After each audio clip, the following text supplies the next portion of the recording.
Good afternoon and welcome to Midweek Peek, a peek behind the scenes at Old South Church in Boston. My name is Nancy Taylor. I am your host. Today's episode, we look at one of Old South Church in Boston's most famous and cherished members, Phyllis Wheatley. I'm excited to have with me Phyllis Wheatley biographer and author of Heavenly Tidings from the Afric Muse, The Grace and Genius of Phyllis Wheatley. Richard Kigel, welcome. Thank you.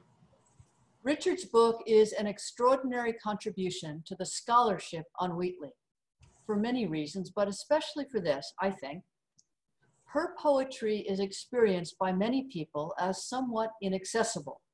It's filled with classical allusions, and her poems were so often written to address a very specific circumstance or personage, circumstances and personages which might not mean a lot to today's reader.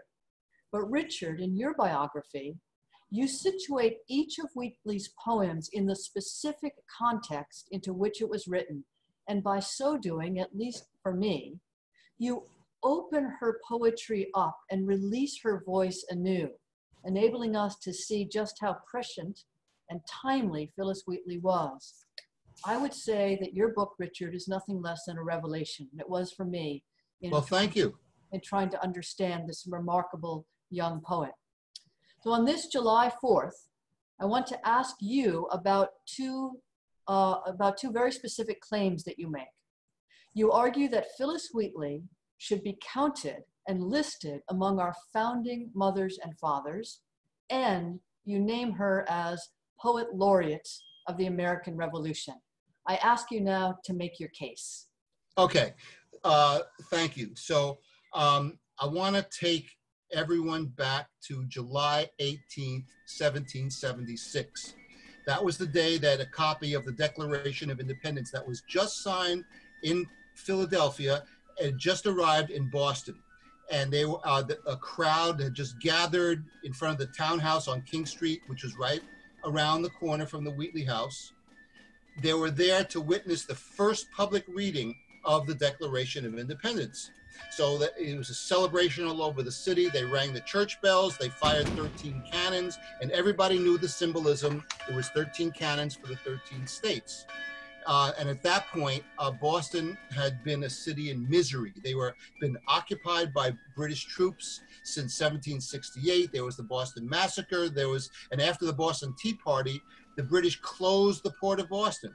So when the Continental Army finally got there in April of 1775, that was the siege of Boston. That's when all the Boston residents fled, including Phyllis, who went with the Wheatleys to Providence, Rhode Island. Now, she was a free woman at the time. But when the British left on March 17, 1776, the residents of Boston were thrilled to return, and that included Phyllis. So all of Boston was there, and Phyllis was, at that time, she was a free woman of 23 when she heard the words that are now considered to be sacred scripture in the American soul. We hold these truths to be self-evident, that all men are created equal, that they are endowed by their creator with certain unalienable rights, that among these are life, liberty, and the pursuit of happiness. Now, this was exactly her vision for America that she'd been writing about for years. In one of her letters that was widely published, she wrote this: "The glorious dispensation of civil and religious liberty, which are so inseparably united that there's little or no enjoyment of one without the other." And she stood on the authority of divine law like Thomas Jefferson did, but she used it specifically to rebuke the atrocity of slavery and the slaveholders that she called modern Egyptians. So she wrote, "In every human breast, God has implanted a principle which we call love of freedom. It is impatient of oppression and pants for deliverance.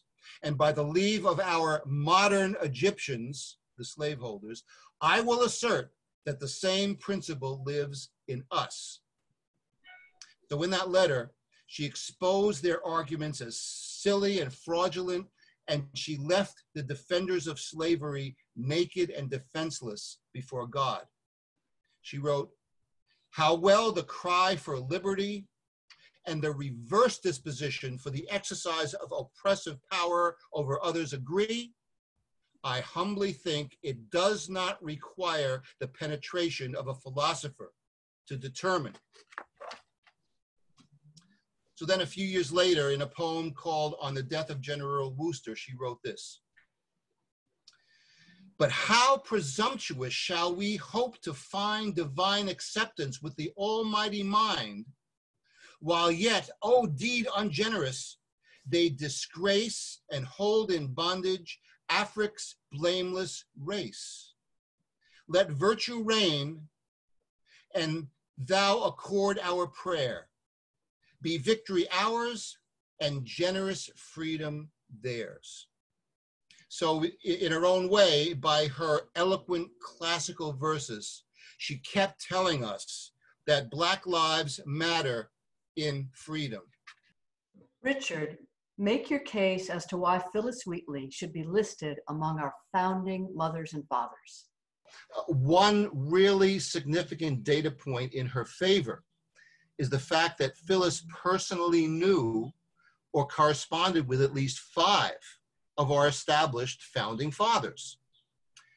First, John Hancock, who was one of the most prominent men in Boston at the time. He was a friend of John Wheatley, a business partner, and he often visited the Wheatley home.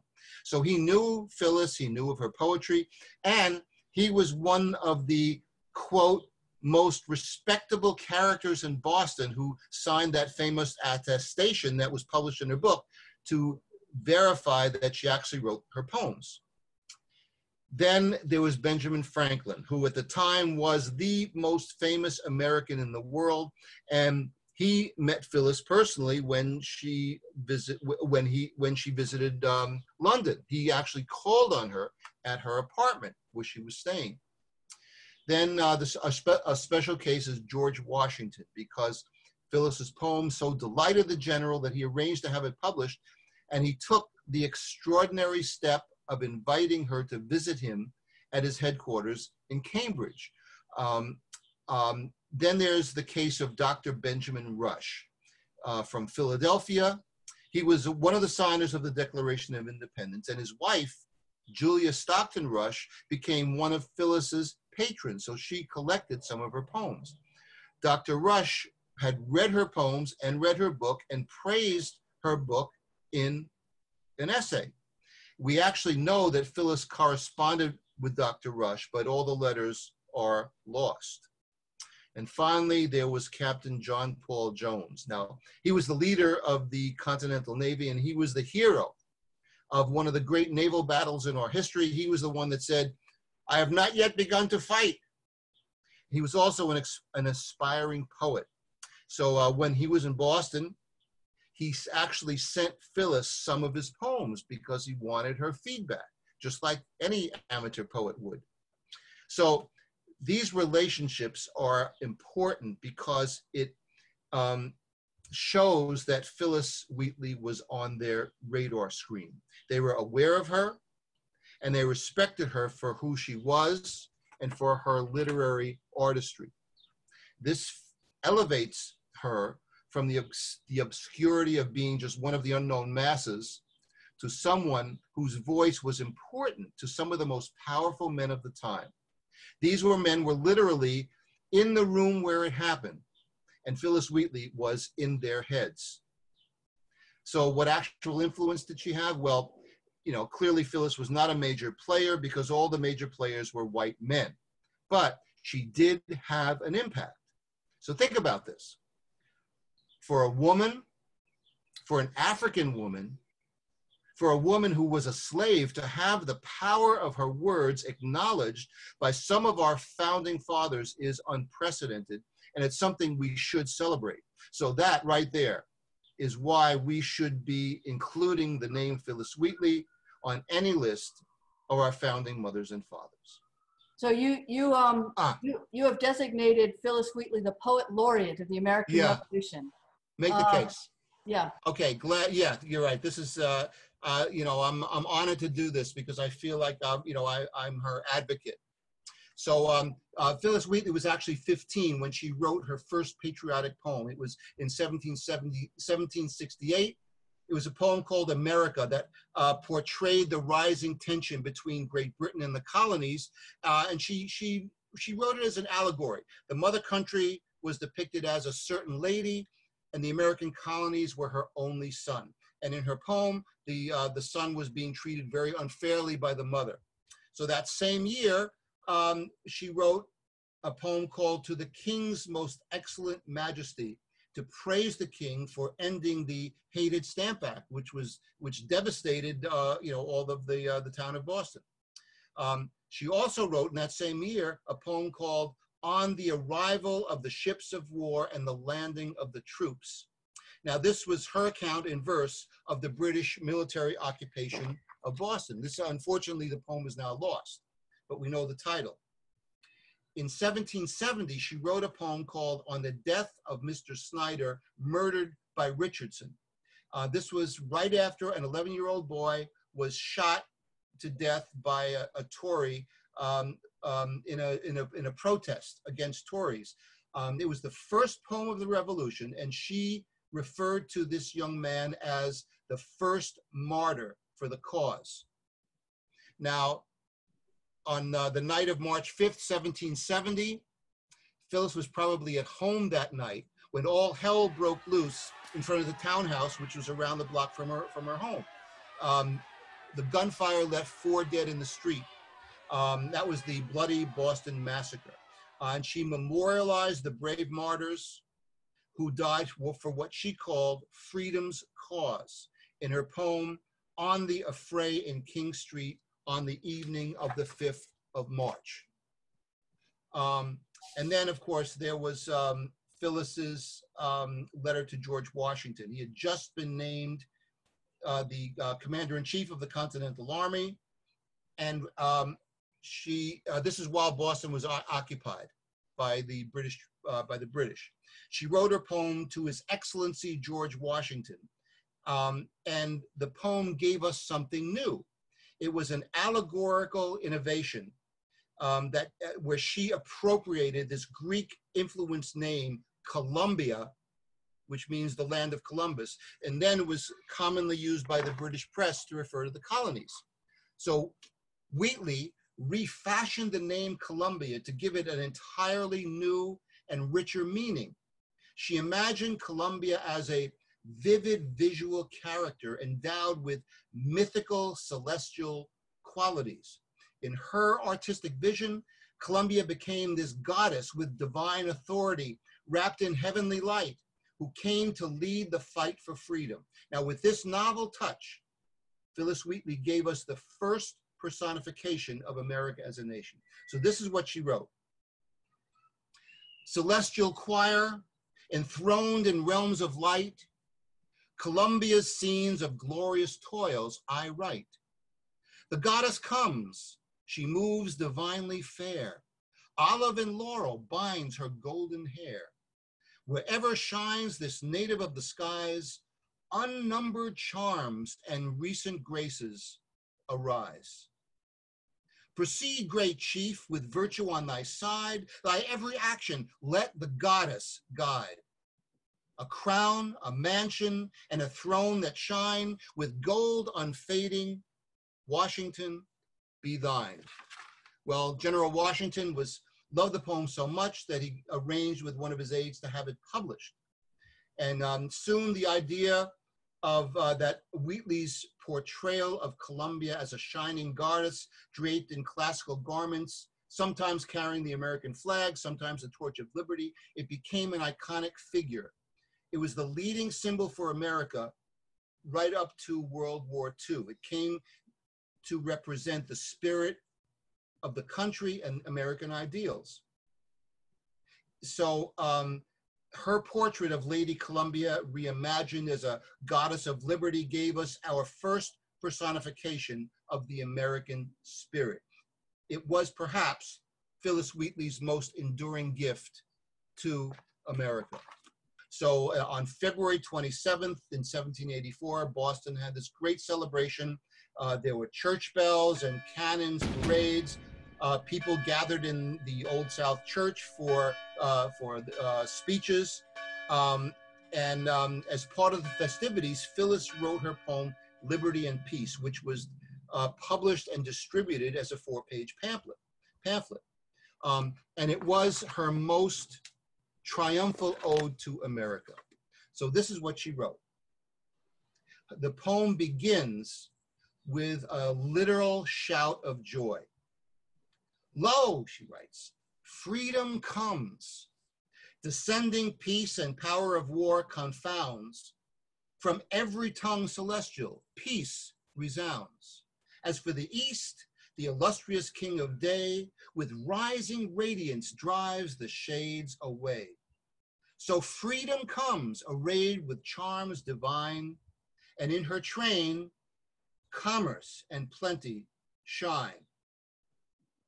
Now, the last lines of that poem, she calls up the image of a flaming torch, the sacred light of freedom that she calls a golden ray that touches every part of the nation, bathing its people in divine glory.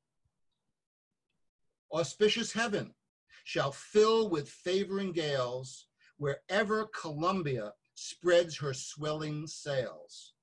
To every realm shall peace her charms display, and heavenly freedom spread her golden ray.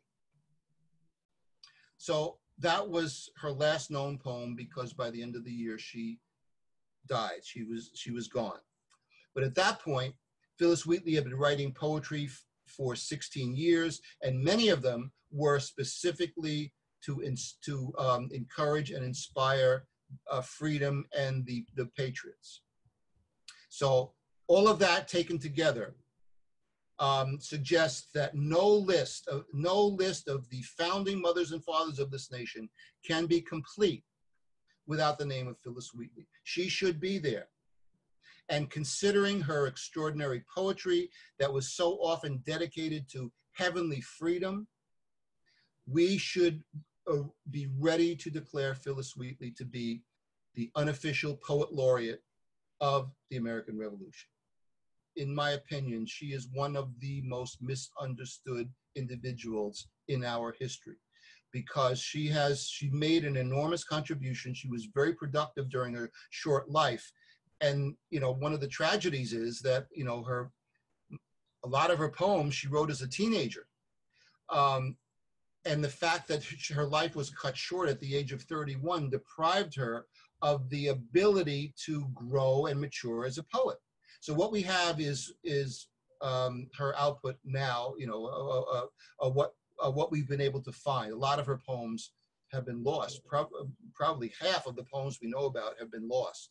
But people generally do not know, A, of her contributions, and B, I find, when I talk to people about Phyllis Wheatley, I tell them, I wrote a biography of Phyllis Wheatley, and I get this look, this quizzical look, like, who? So then I have to explain who she was. And some people are familiar with the name, but they don't really know her,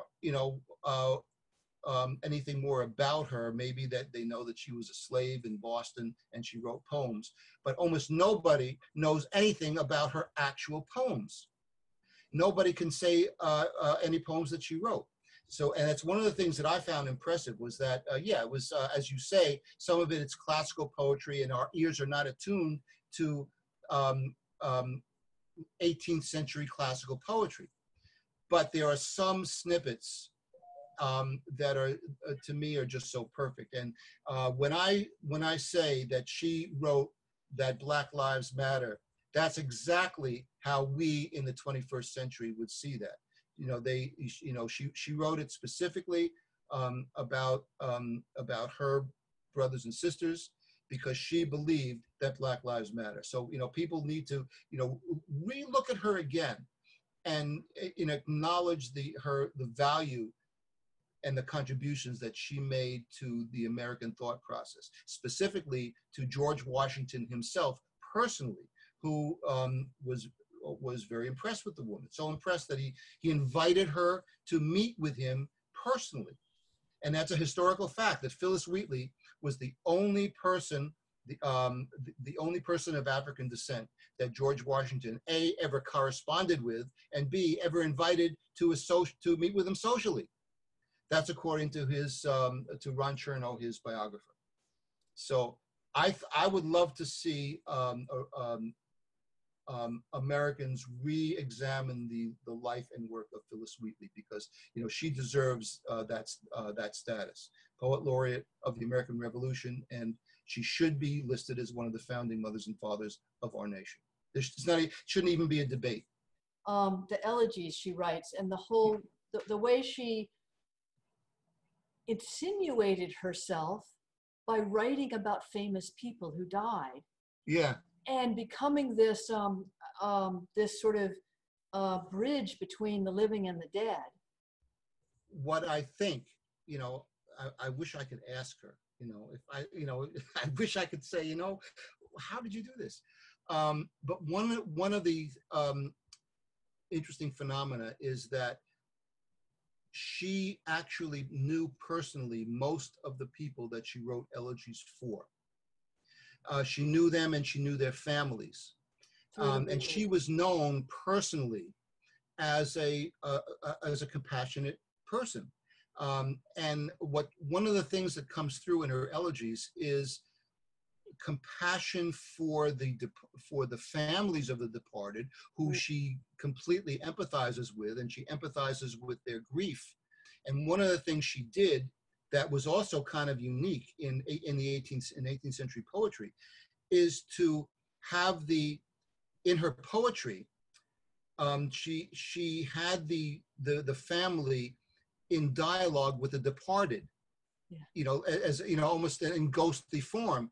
And always the person who had died talks to the family, reassures them that she's in a very good place. She's in heaven. She's beyond all the troubles of the world. Her 18th century religion was sort of celestial in that way. Yeah. But it was coming from a point of compassion for the families, for the survivors who were in grief. She wanted to kind of comfort them. And the way she felt she could do that was by portraying the departed, speaking to them to reassure them. So I thought that was really lovely, and can only come from someone who has a loving soul. I would like Phyllis Wheatley's name to really be looked at again. We really need to look at her life again, and really see what we're missing. It's like she's been totally whitewashed from the whole revolutionary scene. Thank you very much for making this case and for reminding us of how long this fight is, how many voices have been a part of it, and how extraordinary was this voice of this woman living and writing in the mid 1770s, 1780s, who almost on her own began to change minds. I give God thanks for Phyllis Wheatley, and I thank you for being her biographer and writing this really amazing book where it says right up here, Poet Laureate of the American Revolution. May it be so.